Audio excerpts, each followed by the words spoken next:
सावधान, कहीं आप भी तो नहीं करते नेक बैंड का यूज। आपके गले में पड़ा नेक बैंड कहीं न बजा दे आपकी बैंड। सावधान, कहीं नेक बैंड से खतरे में न पड़ जाए आपकी जान। राजधानी से नेक बैंड में ब्लास्ट से आया मौत का सनसनीखेज मामला। फोन पर बात करते समय हुआ ब्लास्ट और चली गई जान। सावधान, अगर आप भी दिन के 24 घंटों में ज्यादातर समय नेक बैंड अपने गले में पहने रहते हैं तो ये खबर आपको सचेत करने वाली है।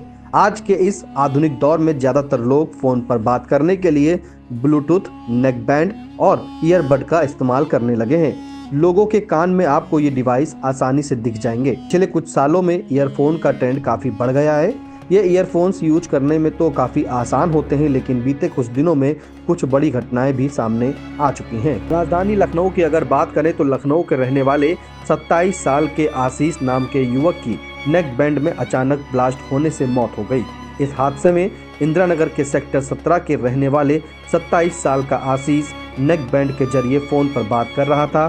तभी अचानक से नेक बैंड में ब्लास्ट होने की वजह से उसकी मौके पर ही मौत हो गई। पुलिस ने शव को पोस्टमार्टम के लिए भेजकर मामले की जांच में जुट गई है।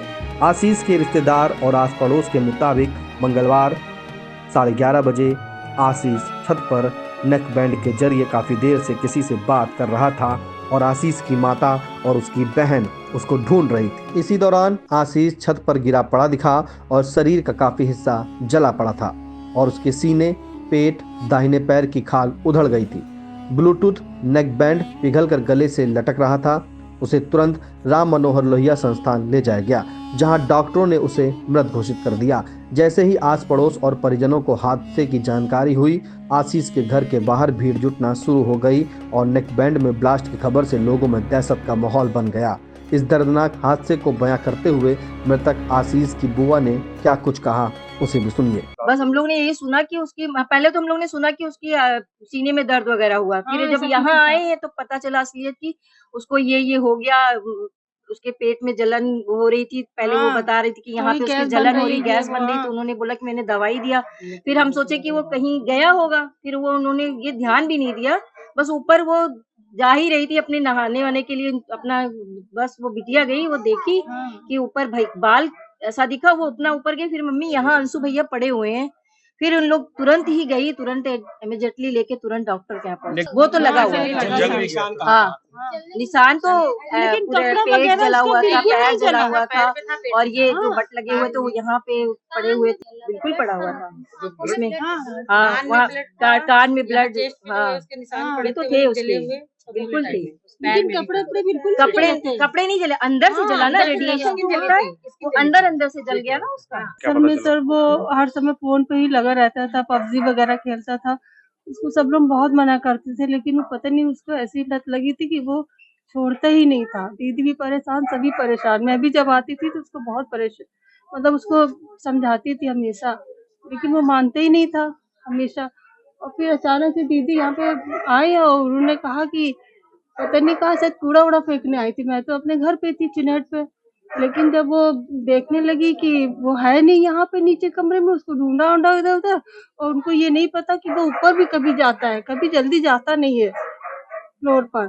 तब दीदी ने कहा कि पता नहीं कहाँ चला गया। नहीं, वो गई नहीं, कहने लगी अभी तबीयत ठीक नहीं, कपड़ा जब धुलेंगे ऊपर डाल आएंगे। फिर वो गई नहीं। फिर वो नीचे ढूंढने लगी, इधर उधर सबसे पड़ोस से पूछने लगी कि शायद वो मतलब कहीं देखा।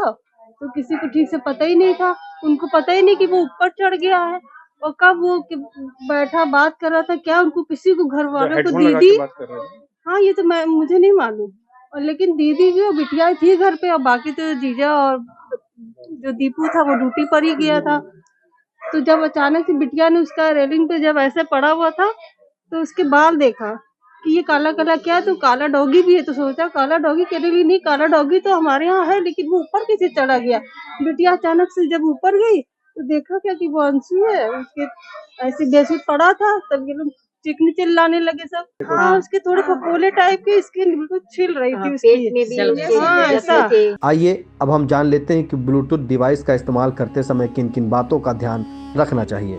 पहली बात तो ये कि आप ब्लूटूथ हेडफोन या ईयरबड का इस्तेमाल ज़्यादा देर ना करें। इस्तेमाल ना होने पर ईयरफोन को व बड को अन्य गैजेट्स को शरीर से दूर रखें। लंबे समय तक गाना सुनने या वीडियो देखने के लिए स्पीकर का इस्तेमाल करें। दूसरी बात ये कि आपको सस्ते की बजाय अच्छे क्वालिटी वाले ईयरफोन का इस्तेमाल करना चाहिए। तीसरी सावधानी ये बरतें कि सोते समय फ़ोन समेत अन्य गैजेट्स को अपने से दूर रखें। फिलहाल यह ब्लूटूथ डिवाइस ईयरबड नेकबैंड में हुए ब्लास्ट की मौत से भारत में पहला मामला नहीं है। इसके पहले भी मौत के कई मामले सामने आ चुके हैं और कई लोग अलग अलग तरीकों से हादसे का शिकार भी हुए हैं। लेकिन लगातार हो रहे इन गैजेट्स में ब्लास्ट से क्वालिटी और इस्तेमाल करने के तरीके पर भी सवाल खड़े कर दिए हैं। लोग सस्ते के चक्कर में local Bluetooth earphone, headphone, earbud लेकर छोटे बड़े हादसों का शिकार हो रहे हैं। लेकिन उसके बावजूद भी मार्केट में धड़ल्ले से लोकल गैजेट्स बिक रहे हैं और मैन्युफैक्चरर चंद पैसों के लालच के लिए लोगों की जान जोखिम में डाल रहे हैं।